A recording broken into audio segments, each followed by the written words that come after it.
for what that it's worth, happening with millions of items or thousands and thousands of items is why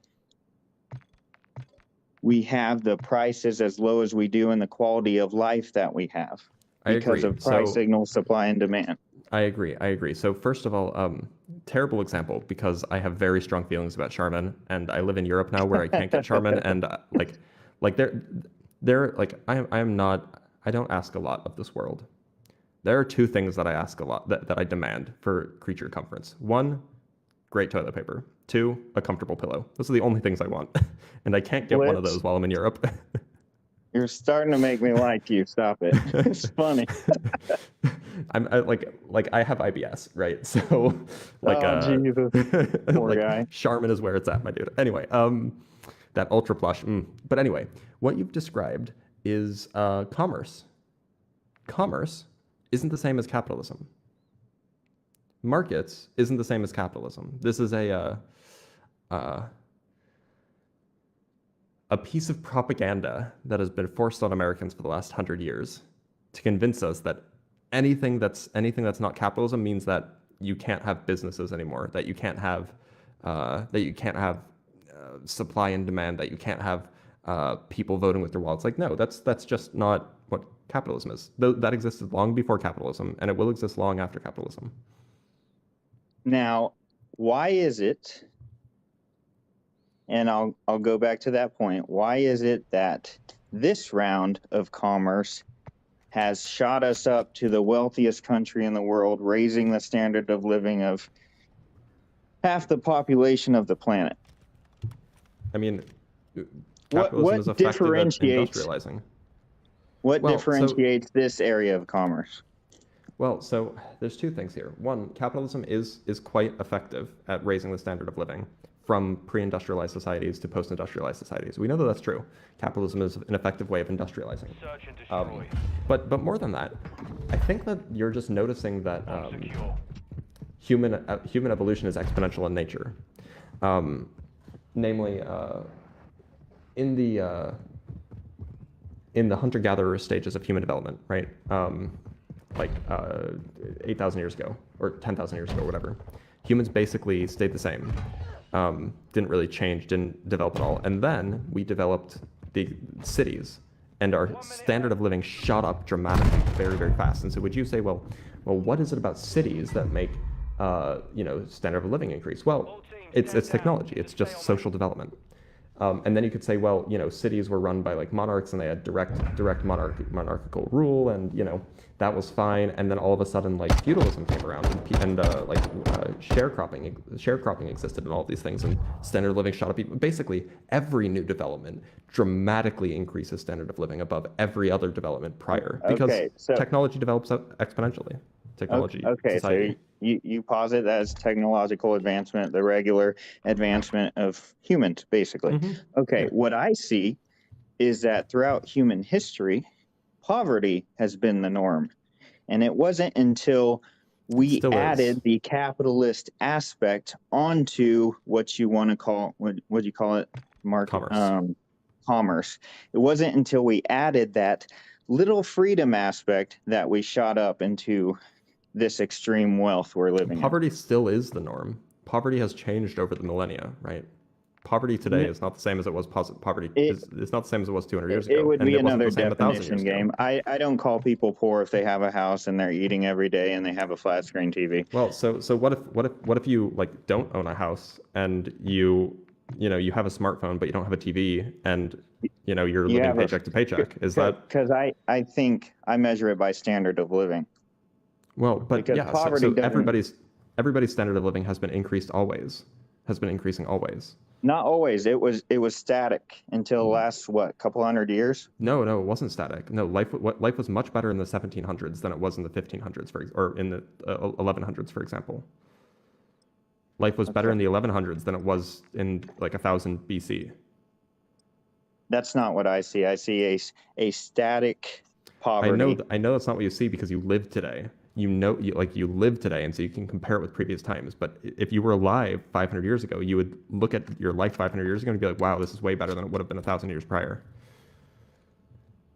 Okay, well, that's the stick in the mud we can't really get past, because I would posit that the freedom associated with the capitalist system that we know today is the reason that poverty decreased. Because what we see in social programs, what we see when we get government involved in programs, what we see when we get boards involved in private businesses, and what we see when we get unions involved in private businesses is a ruin of that industry.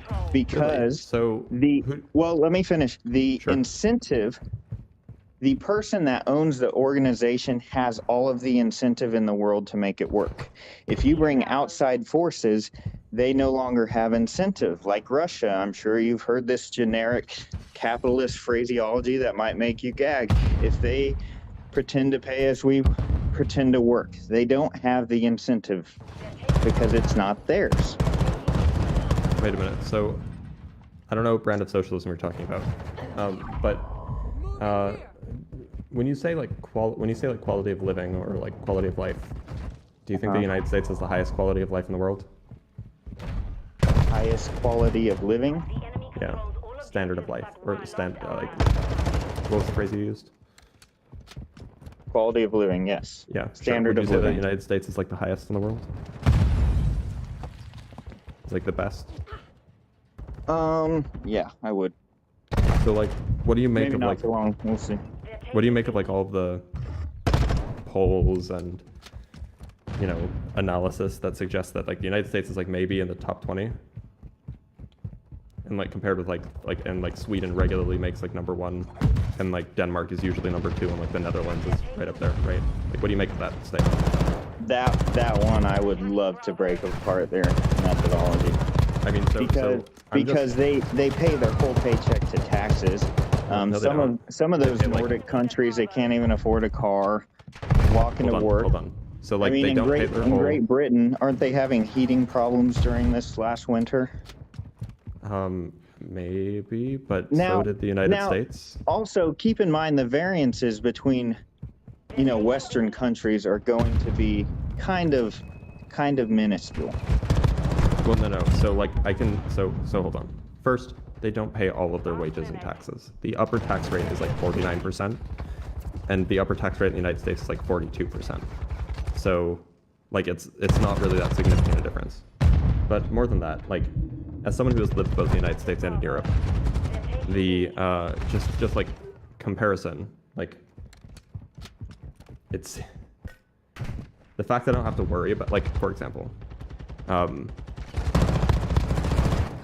I take a medication for ADHD. That medication was $1,000 for 3 months in the United States. When I moved to Europe, I didn't have insurance because I finished my job in the United States, and then I didn't have insurance for 3 months, and then I moved to Europe. So I didn't have insurance, I had to pay out of pocket. It was $1,000. That was tough. It meant that I had to be stricter with food and things like that, right? Like I had to, tighten my belt a little bit. Uh-huh. That same medication, if I want to get it in Europe, do you know how much it is? Probably next to nothing, but it's that's a $40. poor example because It's a healthcare in the great United example. States is not capitalistic at all. Well, There's giving no price signals. Supply and demand screwed up. There's FDA gatekeepers. It's completely Why do in you bed think that with it's why do you- government as why do far you- as Medicare, Medicaid. Why do you think it was so expensive to get that drug? Here, Yeah. because of the socialist intrusion into a capitalist market. It's because of patent offices. It's because of patents. It's because of pharmaceutical companies. Yes, FDA gate guards and pharmaceutical companies and government. No, this isn't the FDA. This is just a patent issue. And what's that have to do with capitalism? Is my question, I guess. That's intellectual. Wait, are you against intellectual property? I'm not against intellectual property. So then, intellectual property is kind of like a key piece of like capitalism, like the ability to, have an invention and profit off that invention, right? Here's the problem. You can't use this one example because healthcare is so I'm screwed using up. this one example. Well, yeah. So This take was the a EpiPen. counter- Why was the EpiPen so expensive? Well, it's Tell me about because it. It's because they said the Adrenaclick wasn't considered generic. So when providers write EpiPen or generic, they wouldn't give them an Adrenaclick, so they'd be forced to pay with the EpiPen. Pharmaceutical companies and government and the FDA are all one little coercive bond, and I don't consider that a market. So like the point I was making is that like in Scandinavia, in Western Europe, even in Central Europe to an extent, like quality of life is generally higher than it is in the United States, having lived in both places. So like you're blaming, you were saying that like, you know, if you have social welfare system, you have regulation, this lowers your quality of life. It's just patently false. It's not true. You can go like do studies on this and you can compare Not quality of true life. on your anecdote? No. So you can compare quality of life scientifically between the United States and between other parts of the world, and you'll find that Social scientifically, which I consider a different brand at all. Now, where do you live in the U.S.? I don't live in the U.S. I live in the Czech Republic. Okay. All right. Anyways, health. Back to the point. Healthcare is missing price signals, supply and demand. I don't think that has anything to do with quality of life, because you have to throw in preference there. You have to throw in controls. What are you talking about quality of life? Because What do you mean it doesn't have to? Hold on. Being poor sucks, bro. And going bankrupt because you can't afford healthcare definitely reduces your quality of life. I would agree, but we're talking about capitalism, and is that capitalism's fault? Well, I mean, it's the result of private corporations lobbying our government. Yeah. No, see, lobbying the government. Yes, it's the result. So hold on. If private corporations didn't lobby the government, we wouldn't have the healthcare system that we have today. This is how our healthcare system. This is how like the whole like healthcare system that we have developed. This is are why we it's so out of switching to control. whether or not lobbying should be legal? Because I think we can find common ground there. Lobbying is an inevitable feature of capitalism. Not if it's illegal. Well, then it wouldn't be capitalism, because in capitalism you have, well, I mean, like it would be, I suppose it's still some sort of capitalism, but it would be very much like you would call that like regulation, which would be bad, right? Why can't these capitalists spend the money the way they want to? No, I disagree. I think when you lobby, it turns into cronyism, which is not capitalism. I mean, it's just capitalists spending the money they want in a way they want to spend the money, right? No, there's not a product being offered there. The product being offered is money. So they spend money to get money? No, yes, you're saying they spend money to get government favors. And they get government favors so they can make money. Okay. Yes, and that's wrong, but that's not capitalism, that's cronyism, because it's a mixture of government and free market. That's what cronyism is. You're right. It's an inevitable outcome of capitalism.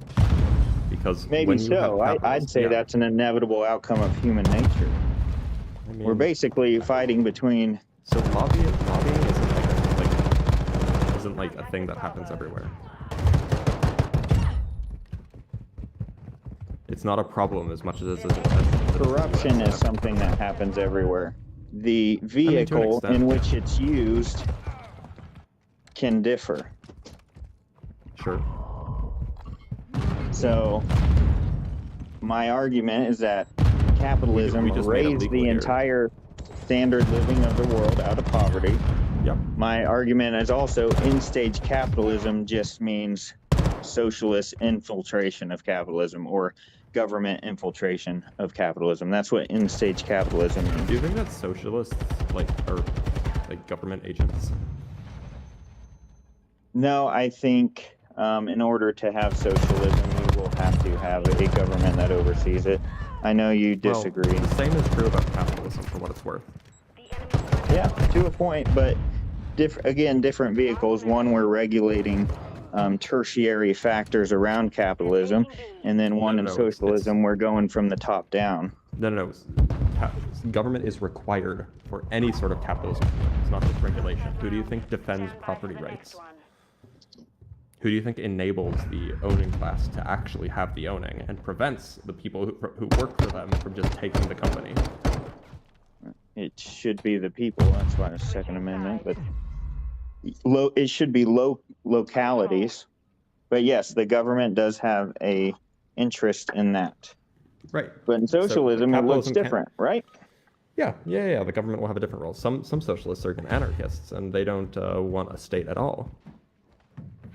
I think that's a little silly, but who am I to disagree with them? Well, I mean, my secondary theory there is that human nature will. Well, we won't go into that because we'll go into religion. But human nature sin will ultimately win, no matter what system. Now, which system can give the most and prevent the most damage on the way down? I don't know. I think it's Socialism. capitalism, All right, because we'll have to agree to disagree there. then we'll segue into no true Scotsman's fallacies, as I'm sure. Yep. That's pretty typical when I'm talking about socialism. But anyway, I'm gonna let you go, and thank you for being here. Is that fair? All right, thanks. See you, man. Likewise, take care. Come on.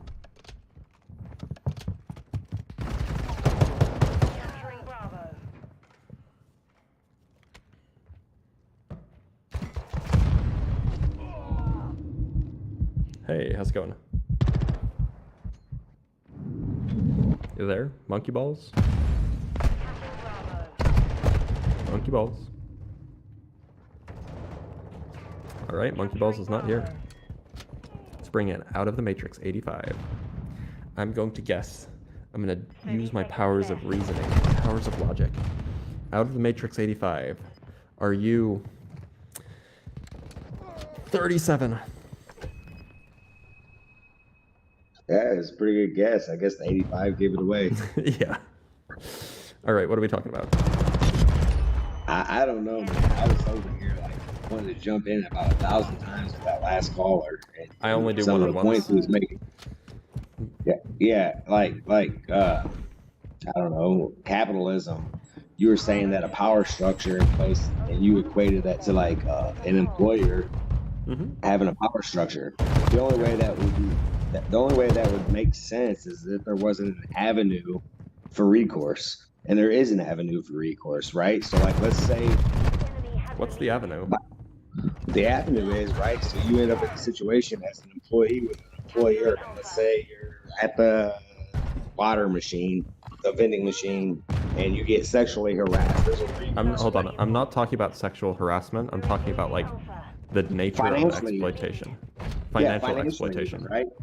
Yeah. So financial, right? All right. So we have workers' unions that are protected in the United States of America, Yep. right? That's So you have- socialism. Unionism is socialism. No, Yeah, that's it is. Wait, do you know where what the origins of trade unions are in the United States? They're a socialist movement. Capturing Alpha. all right. Hold on. Let's rewind. You're telling me that an employee's right law that is in place to give them an avenue for recourse when they're wrongfully discriminated against, no matter what it is, whether it's wages, whether it's sexual orientation, whether it's race. These are civil laws. You're saying that that's socialism. Hold on. No. So we have to distinguish between two things. There's like anti-discrimination policy. Like this is legislation. That's not socialism. That's just anti-discrimination legislation. And then there's unions, which are groups of workers who, because they act collectively, they have more power and they can fairly engage with employers. So Those you're are two different equating things. the fact that socialism is the owns and or the means and rights of the people to own the means of whatever it is. Well, in this case, like let's say manufacturing, right? That's not what a union is. No. Right? No, At you're the right. end of the day, the owner of the unions, company still makes the calls. right. So unions were invented by socialists as a way, as a stepping stone, basically. Okay, but that's not socialism.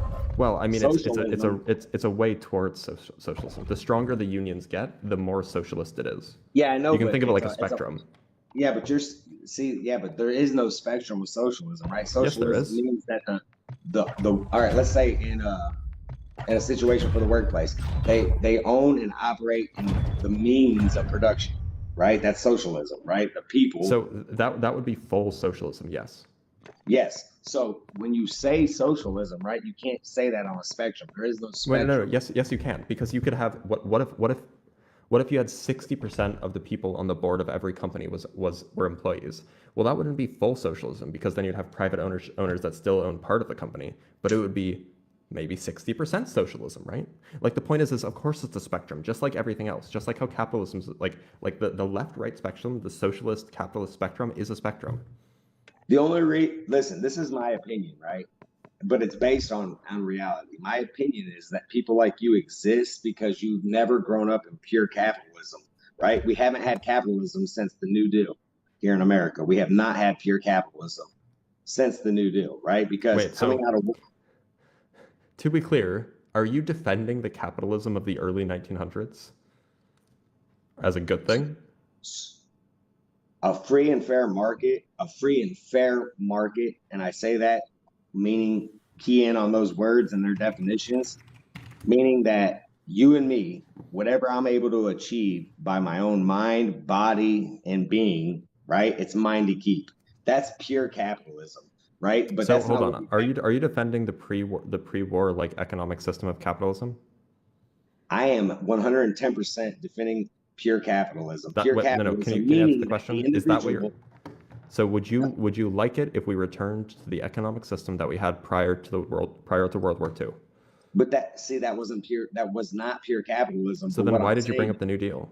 Because the New Deal spread socialism on a whole scale market to the point that so the New Deal, right? You got the New Deal. That was not intended, those social programs were not intended to be long-term, but every single president that campaigned after that used it. How do you know? Who said? But well, the campaign trail said for every president, they plan to expand it. And but why do you say that it was never intended to be long-term?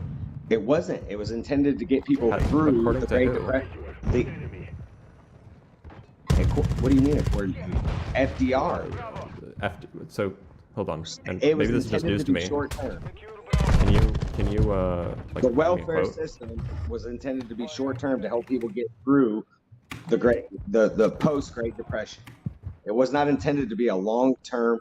But then you had presidents that would come in because they knew it's so much harder to take something away from people, and you gave it to them. Hold on. Here's an example. Okay. So the Social Security program was invented, or that was part of the New Deal, right? Yes, it was. And yet, Social Security was not a relief program, and it was not designed for short-term needs, as very few people received benefits before 1942, which was 3 years after the New Deal New Deal events took place. So, right. Like, how could it have been viewed as a short-term if Social Security was not even intended to be a relief program? It wasn't designed for short-term effects. Yeah, but see, here's the thing, though. You're reading the initial onslaught of it, right? You're not looking at all the amendments and all the legislation that followed it. If you follow the New Deal, right, and then you follow all the Congresses that would come after the New Deal and how they expanded upon it as a means to get elected to office, you'll find that there was many amendments and many additions to the New Deal that would follow us into today, here in 2023, to the point that they're still adding on to it today. That's a fact.